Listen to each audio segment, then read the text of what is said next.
tutafika wakati ambapo tutakuwa na waandishi watatakiwa kuwa na elimu kiwango fulani kinaeleweka. Imezungumzwa sana. Sasa kwa ajili hiyo kuna wengine wamejiandaa kwa njia zilizo tofauti.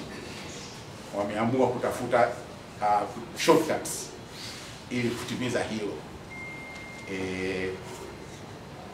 Bodi yetu imekaa vizuri sana, na pamoja na msaada wa kitaalamu wa serikali hatutapenda tuchezewe kwa upande huo. Mimi ningependa kuonya hapo, na tusingefika mahali ambako tungependa kujaribiwa. Mtu akisema amefanya majaribio akaingia kwenye hali ambayo itamfanya ahuzunike, asitulaumu. Hili nalisisitiza sana. Naomba tusifike mahali tukajataka kujaribiwa, na naomba mtu asifike mahali akaanza kutaka kulaumu. Sisi tutafuata vigezo vilivyowekwa na tuna uwezo wa kufanya gatekeeping halisi ya jambo hili. After all, kwa bahati nzuri ni kwamba lilipotokea hili jambo sisi hatukuwa na chama wa bodi wala watu walikuwa hatujui. Kwa hiyo tulikuwemo kwenye mazungumzo ya nini kinafanyika, na huo mtendo tunajua umefanya sana, na kibaya zaidi ni kwamba kuna vyuo vingine vilivyofanya hivyo makusudi, na tayari bila kujali hatua waliokuwa wamefikia katika mchakato wa usajili. Hatua hizi zitajumuisha kufutiwa mara moja kwa usajili wao, kuwasilishwa katika vyombo vya sheria kwa ajili ya kuchukuliwa kwa hatua stahiki, pamoja na kupigwa marufuku kujihusisha na shughuli za uandishi wa habari au majukwaa mengine ya kitaaluma. That's the kind of action ambayo tutachukua. Sasa hili tunasisitiza kwa kweli. Na ningeomba ninyi mkae muonyane kwa sababu mnaelewana. Mnaelewana. Ningekuwa niko kanisani hapa katika mtindo wa kisasa hivi, ningewaambia mwambie jirani yako usifanye mambo ya fiki. Mwambie kwa ndugu zako usicheze bwana. Mshike na mkono kabisa, kama mshike na sikio. Kwamba jamaa naona kama wameweka dhamira kidogo. Ukweli ni kwamba si kama tunataka kutishana, hapana.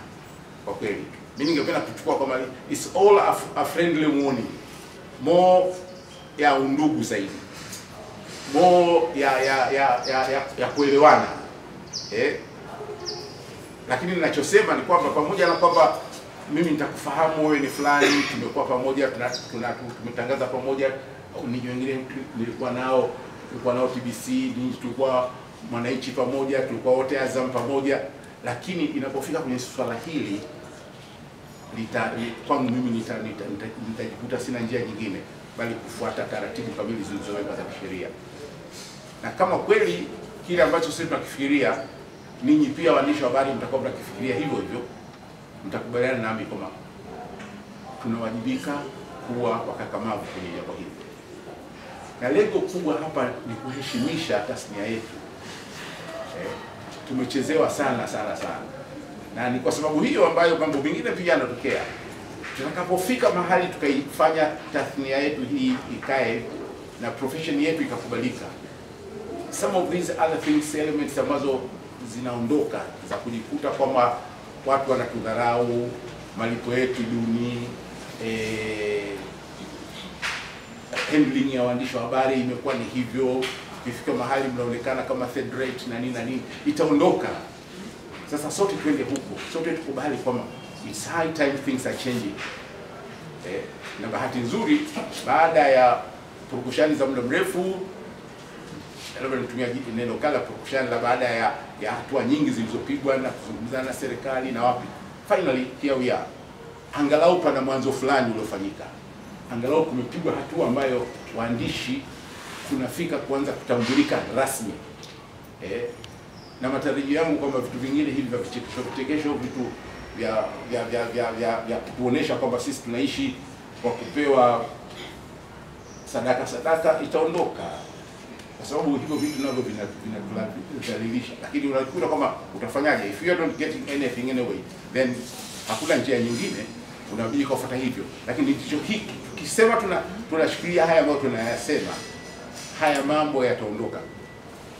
Huwezi kumkuta lawyer anakaa anabembelezwa anapoketi kwenye kikao, is in command. Ukiingia kwa daktari, the doctor is in command ya kueleza, wewe unamsikiliza yeye anachokisema.